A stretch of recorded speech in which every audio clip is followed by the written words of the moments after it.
Welcome to this short lecture note providing an overview of international trade in goods. My name is Simon Lacey and I do teaching and research on international trade at the Institute for International Trade, which is part of the University of Adelaide in South Australia. This lecture note is divided into four broad topics as indicated here. So first we start with some definitional issues, basically outlining the different ways people delimit trading goods from other traded products. Then we discuss the importance of trading goods to the modern global economy.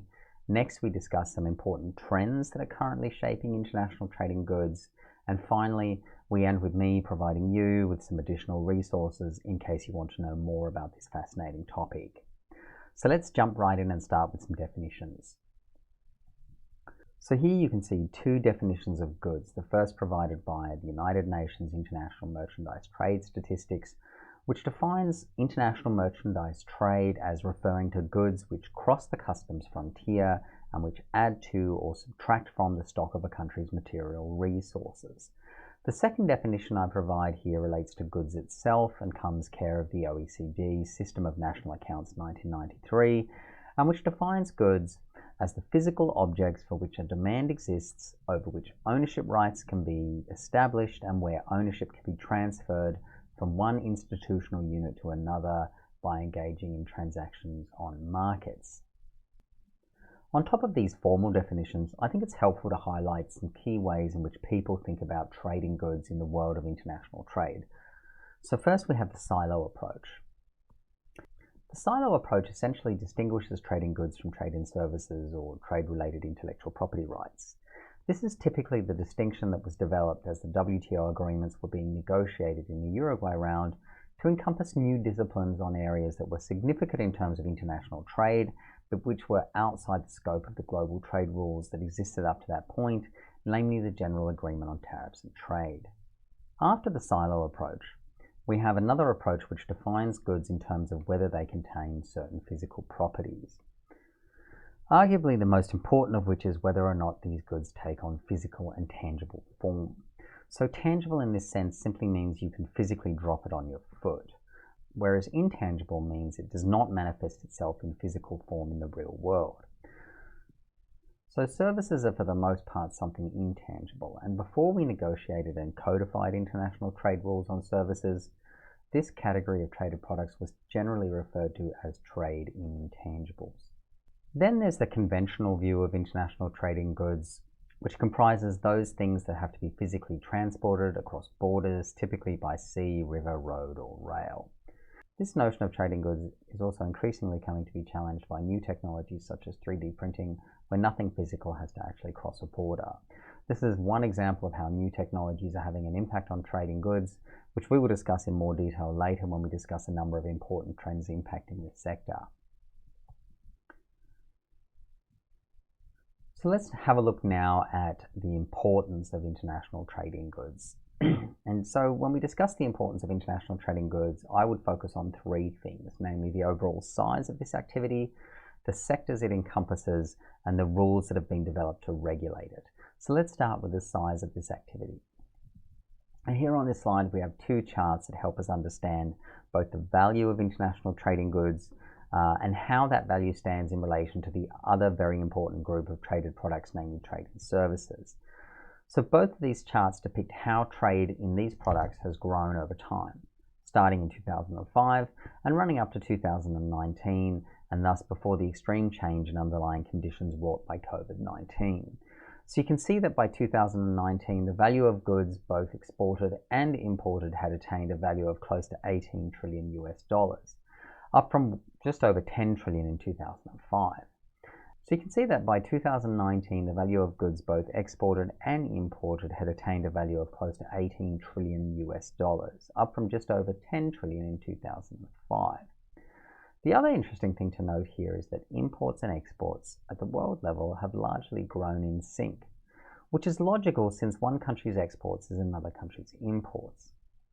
The other distinction that the chart on exports and imports of goods shown on the left makes is that developed countries account for more than half of global trade in goods.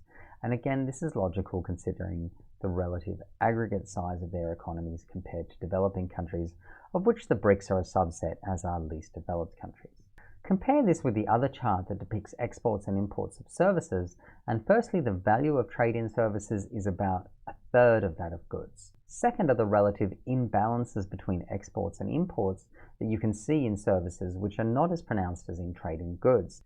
My explanation for this would be simple accounting incongruencies, since it is famously difficult to accurately capture comprehensive data on trade in services, something many have acknowledged and are trying hard to improve. The third interesting thing about trade in services compared to trade in goods is that the slight advantage developed countries seem to hold in aggregate terms over developing when it comes to trade in goods is significantly greater in trade in services, where developed countries account for just over 2/3 and just under this amount for exports and imports respectively, meaning that trade in services is very much dominated at present by firms in developed countries. That's all I want to say about the size of international trade in goods. Thanks to UNCTAD for providing this graphic and the one on the next slide on sectors from their publication Key Statistics and Trends in International Trade 2020. Let's have a look now at sectors. Looking at what kinds of goods are typically traded, again we have this great chart from UNCTAD that really breaks it down for us and shows how the importance of trade in these commodities has evolved between 2005 and 2019, with 2019 seeing a slight contraction compared to 2018 across all sectors, which is due to the fact that trade flows in general were down in 2019 due to the uncertainty sparked by the US-China trade war. Of course, this contraction is nothing compared to 2020, where trade in goods and services literally fell off a cliff, at least for the first 2 quarters, as did many other forms of economic activity such as employment and output. But getting back to trade in goods, you can see that the most heavily traded sectors are chemicals, which of course form the backbone of many manufacturing processes, as well as agriculture, fertilizers. The second largest category is communication equipment. Again, really no surprises there, given just how expensive this equipment is relative to products that are not subject to such intense manufacturing and R&D processes, and given how essential this equipment has become in an age where communication networks are the backbone of the whole internet economy and underpin the fourth industrial revolution. I won't go down the list in any more detail there, but you get the idea. Let's turn now to the last thing I want to talk about here in importance, which is the rules. Given this lecture note is being delivered in the context of education and research on trade policy, it is worth taking some time to see the rule framework under which international trade in goods typically takes place. So here we have the different WTO agreements, known collectively as the so-called Annex 1A agreements, because they comprise Annex 1A of the Marrakesh Agreement establishing the WTO. As you can see, the rules are manifold and broadly encompassing, so the General Agreement on Tariffs and Trade is where you find the most basic and fundamental rules on non-discrimination, tariff bindings, as well as a general prohibition on quantitative restrictions. A number of other agreements you see there on the right typically flesh out existing rules and provide additional clarification on the operation of existing GATT disciplines such as the Anti-Dumping Agreement or the Agreement on Subsidies and Countervailing Measures. In fact, that's also true for the Agreement on Safeguards and the new Agreement on Trade Facilitation. All of these agreements apply only to trade in goods and not trade in services. Even the Agreement on Trade-Related Investment Measures relates solely to trade in goods and is essentially a clarification of existing GATT rules on non-discrimination in the areas of subsidies and local content requirements. Let's have a look now at some important trends. Here I want to essentially address 4 issues, namely the rise of GVCs, digital and big data, growth of NTMs, and supply shocks. Let's start with the rise of GVCs. GVCs stand for global value chains. It's essentially what happens when you break down manufacturing processes into ever more discrete production phases. So this has 3 major implications.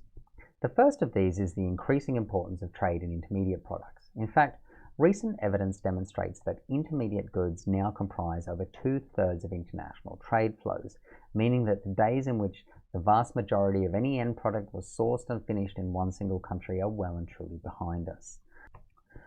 The second implication of this is that because the inputs and component parts that make up a finished product invariably cross different borders several times over the course of its respective manufacturing process, for this to be done in any kind of time and cost-efficient manner, cross-border trade has to be as seamless as possible. And any country that wants to be part of global value chains needs to make sure that its borders are as thin as possible. Now, what this implies is a relative rise in the negative impact of trade costs, meaning the higher your trade costs as a country, the worse you are likely to be in a position to capture any of the value that global value chains can offer, meaning jobs, exposure to the latest technologies, the revenue gains, fiscal income, and other positive spillover effects that accrue when economic activity comes knocking. This should be a real wake-up call for an area of government regulation and oversight that is as old as trade itself, namely the management of national borders. The third implication of the rise of GVCs is what we call the servicification of manufacturing, or manufacturing as a service, MaaS. And this comes about through the increasing specialization that occurs when manufacturing processes are broken down into smaller and more discrete production steps. So the most obvious way to think about this is perhaps what Foxconn and other contract manufacturers do for consumer electronics brands like Apple. Apple doesn't really make these devices anymore in-house, but rather develops and integrates the different technologies behind these devices, does the aesthetic design work, and oversees a sprawling web of individual component manufacturers that together make and assemble the thousands of parts that come together into a finished product like the iPhone. Foxconn's role in this is to provide assembly services to Apple, and that is essentially what we are describing when we talk about servicification of manufacturing or manufacturing as a service.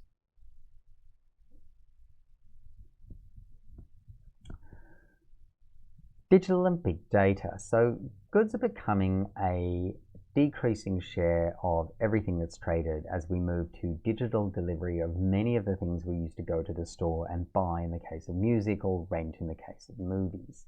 So this is happening in a very literal sense, but also in a sense of declining relative value, as services and intellectual property become an increasingly valuable part of the global economy, and thus international trade flows relative to goods.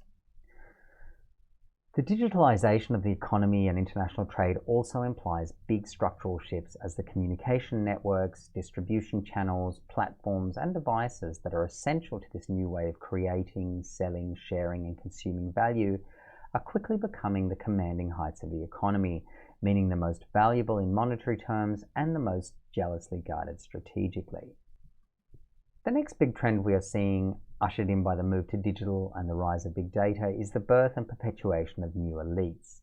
So what I mean by this is that the owners of the intellectual property inherent to all of the software, hardware, and creative content sold, shared, and consumed in this new digital economy stand to reap massive rewards, and that at the expense of all other forms of value creation, particularly labor, which is the way most of us today still make a living. For world trade, this means that the importance of trading goods is falling in favor of trade in services and trade-related intellectual property rights. Let's look at the growth of NTMs. The rise of non-tariff measures is another unmistakable and highly significant trend in terms of its impact on trading goods. First is the fact that as tariffs have been consistently negotiated downwards, their relative importance as a barrier to trade has also diminished. Second, when governments want to regulate imports, particularly to protect domestic competing interests, they increasingly resort to other policy levers than simply raising tariffs, since doing that is likely to be noticed immediately and produce an immediate response from aggrieved trading partners. It's much more subtle to come up with some kind of non-tariff barrier and then profess ignorance if ever called to task on it. Another important factor which has undoubtedly led to an increase in NTMs is the rise of the regulatory state, so that today almost all sectors of the economy and most economic activity is subject to a body of explicit rules and to some form of regulatory oversight. Think about something as simple as setting up a lemonade stand or a cake store. You can't do that anymore unless you want to run the risk of being fined by city authorities or state regulators, and this has also had a similar restraining impact on international trade, where it involves the movement of goods across borders. For exporters, this means they need to shift their focus from qualifying for better tariff preferences to overcoming different regulatory barriers, imposed either at the border in the form of, say, import licenses, or behind the border in the case of labeling standards or local content requirements. For trade negotiators, this means spending less time haggling over tariff reductions or elimination and their respective transition periods, and more focus on reducing the trade restrictiveness of red tape when negotiating market access. This means we have a number of key old and new watchwords in a post-tariff world, the most important being non-discrimination, transparency, use of international standards, and least trade restrictiveness. Yet another set of trends that has been having a huge impact on international trading goods are the supply shocks that have racked the global economy over the last few years. The backlash against globalization in the advanced industrialized countries has been building since at least the global financial crisis and explains political upheavals like Brexit and the Trump presidency. The thing to remember about the increased economic integration of markets, i.e. globalization, is that it creates both winners and losers, even if we all win on aggregate and over time. Combine that with other trends such as displacement of workers in the labour market due to technological developments, declining wage growth, increasing inequality, and you have a recipe for backlash. Another form of supply shock has resulted from the geopolitical tensions surrounding the emergence of China as a major economic power and the challenge this represents to the existing order, particularly to Western values such as liberal democracy and the market economy. China's rise has proven disruptive, and some countries have chosen to push back by imposing trade restrictions on Chinese exports and investment, which has caused China to retaliate in kind. This has caused a lot of uncertainty in global markets, and the data, even before the 2020 global pandemic, was showing that trade had contracted across the board because of this. Speaking of COVID-19, it has produced the greatest supply shock in living memory, shutting down, at least temporarily, whole economic sectors and forcing major adjustments everywhere. It's going to take some time before the global economy recovers, and thus until trade flows return to pre-pandemic levels. For trading goods, the result has been an initial series of export restrictions on products perceived to be essential for managing the health crisis, such as masks and other personal protective equipment, PPE. In some countries, we also saw some initial export bans on foodstuffs as policymakers worried about food security. For the most part, these bans were lifted as fears subsided. However, as the vaccine rollout has gotten underway, the EU and others enacted export restrictions on minor quantities of vaccines as they struggled to secure enough doses for their own populations.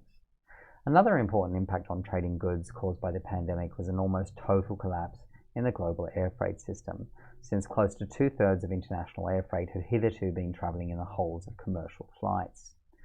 This required governmental action, so that in Australia, for example, the federal government moved to charter flights so that exporters of food and other perishable goods could continue to service regional markets.